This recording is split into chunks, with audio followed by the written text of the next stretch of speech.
Ever notice how it seems like everyone's got that one friend or relative, who just loves giving out real estate Oh, advice? yeah? They corner you at family gatherings and launch into this whole spiel about building equity and how it's the best investment you'll ever make. Like, it's practically a rite of passage, right? Right. And while, they probably mean well, Oh, absolutely. the reality is this whole owning a home is always the best investment idea. Well, it's not always so simple. It really isn't cut and dry. And it's interesting, because homeownership hasn't always been this dominant thing. That's true. If you look back historically, homeownership rates were actually lower in the past, which makes you wonder if maybe, just maybe, some of those old assumptions about it need a bit of a rethink. It's like we're almost conditioned to think about it in this one very specific way. Exactly. And that's what we're diving into today. You sent over some segments from, let me get this right, a video titled ALQUILAR o COMPRAR, which I believe translates to, To rent or buy. right, to rent or buy. And it really digs into the financial realities of both sides. Right, it does. And it gets into some really interesting points that challenge those conventional assumptions. Okay, so let's talk myths. One of the big ones this video tackles is the idea that renting is basically like throwing money away. Yeah, it's like the ultimate financial faux pas, according to, well, a lot of people. Right. But this video uses a really clever analogy to unpack that. Oh, yeah, it points out that when you take out a mortgage, you're essentially, how do they put it? You're basically renting that money from the bank, right? Oh, interesting. Just like you're renting your living space from a landlord. But here's the thing. You often end up paying a way higher rent, meaning a higher interest rate, to the bank than you would to a landlord. Wow. That's actually, I never thought of it that way. It's a good way to reframe it. It really is. So it sounds like we need to look beyond just the monthly rent or mortgage payment when we're comparing these two. Right? Absolutely. What are some of those hidden costs of homeownership that people don't always account for? The ones that tend to sort of sneak up on you? Well, the video lays out a few big ones. You've got your down payment, which, let's face it, for a lot of people, that's a huge barrier to entry right there. Oh, for sure. Then you've got closing costs, which can add up so quickly.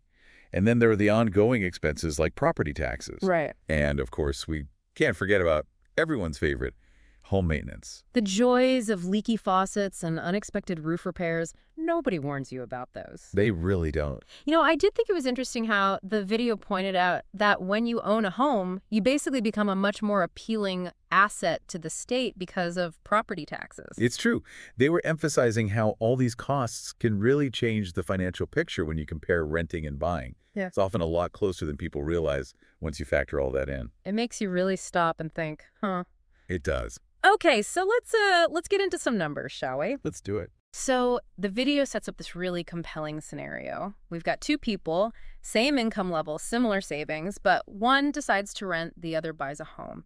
And to keep things realistic, they use like a standard 30-year mortgage at, let's say, a 3.5% interest rate. Okay, I'm following along. So the renter, they take their savings and whatever they would have been putting towards a down payment, and they invest it instead, earning, hypothetically, let's say, a 6% return. Makes sense. The homeowner is all about building equity in their home, but of course, they're also paying that mortgage interest, right? Right.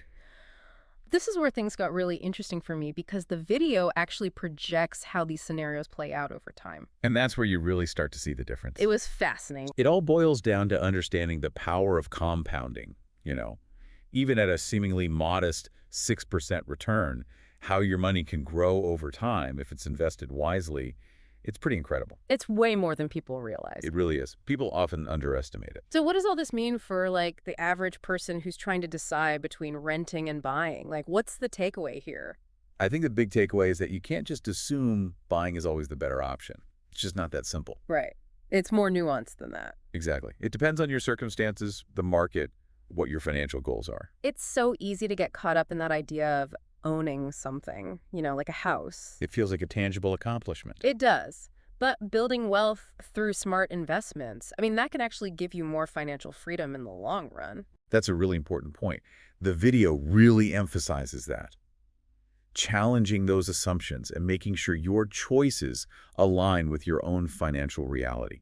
Not just what you think you should be doing. Yeah, I'm sure some people listening are thinking, but hold on, what about all that rent money I'm losing if I don't buy a place? Oh, absolutely. Oh, That comes up all the time, and the video addresses it directly. okay, good. Think about it this way. What if, instead of putting money towards a down payment, you took that same amount and invested it? Okay. Over time, those investments could start generating what's called passive income. It's like money working for you in the background through dividends or interest. So you could actually get to a point where your investments are making enough to cover a big chunk of your rent. Potentially, yes. And that really changes the whole throwing money away narrative, doesn't it? It does. You're not losing money on rent if you're strategically using those funds to build a solid investment portfolio alongside it. That's a great way to look at it. Now, another thing I hear a lot is, what about financing 100% of a home purchase? Ah, yes. Avoid the down payment altogether. Exactly. Wouldn't that free up more money to invest right away? It's tempting, for sure. And the video does touch on that, but also points out some potential downsides to consider. Like what? Well, the biggest one is the impact on your interest rate. When you finance 100%, lenders see you as riskier, and that usually means a higher interest rate. Ah, I see. Which means you end up paying way more over the life of the loan. So even if you have more cash up front for investments, those higher mortgage payments could end up negating any gains you might make. Exactly. It's a trade-off. And it really highlights why you got to run the numbers for your specific situation. There's no one right answer for everyone. Exactly. Weigh those potential investment returns against what you'd be paying in interest. Okay, that makes sense. Now, let's flip it around for a sec. What about those who could buy a home outright? Cash in hand, no mortgage. That's got to be the clear winner, right? You'd think so, right. But even then, the video encourages us to think a little deeper. Oh, interesting. Remember that whole compounding thing we talked about? Oh, yeah. Imagine someone takes that same lump sum they'd use to buy a house and invests it instead. They're starting with a much larger principal investment, right? Right. And over time, what if potential returns could be even bigger? It's all about thinking long term. Wow. So no matter how much money you have, it still comes down to being smart and making decisions that make sense for you. 100%. And this is where the video gets really interesting. It starts to examine who actually benefits most from this push towards home ownership. Oh, yeah. That part was eye-opening. It's not just about individual choices. Right. It's like there's a whole system at play. Exactly. So who did they say benefits the most? They pointed to banks, the government, and real estate agents. Okay, let's break that down. Banks, I mean, they make money off mortgages, right? That's their business. Yeah. Lending money and mortgages are a big part of that. They make a profit from the interest. Makes sense. And how does the government benefit? Well, when you're a homeowner, you become a source of tax revenue for them. Property taxes especially are a huge source of funding for local stuff. Ah, so as a homeowner, you're more valuable to them from a taxation standpoint. Exactly. You're seen as contributing more to the system. Right. And we can't forget about the taxes you pay when you buy or sell a house too, right? Oh, absolutely. Those go straight to the government as well. And of course, real estate agents make out pretty well in a hot housing market, don't they? Definitely. They're a crucial part of those transactions, and they get their cut, their commission, from each sale. The higher the sale price, the more they make. It makes you wonder, though, if buying is supposed to be such a slam dunk for individuals, why aren't banks, governments, and real estate agencies all rushing out to buy up as much property as they can? It's a really good point. And the video brings that up, which suggests maybe, just maybe, there's something more to this story. Like maybe renting has some serious advantages that we don't talk about enough. Yeah. Exactly. Flexibility, for one. When you're not locked into a 30-year mortgage, you have options if your life changes. Right. New job, growing family, whatever it is, you're freer to adapt. It's true. It used to be you get a stable job, you buy a house, you put down roots, and that's that. But the world's changing so fast now. It really is.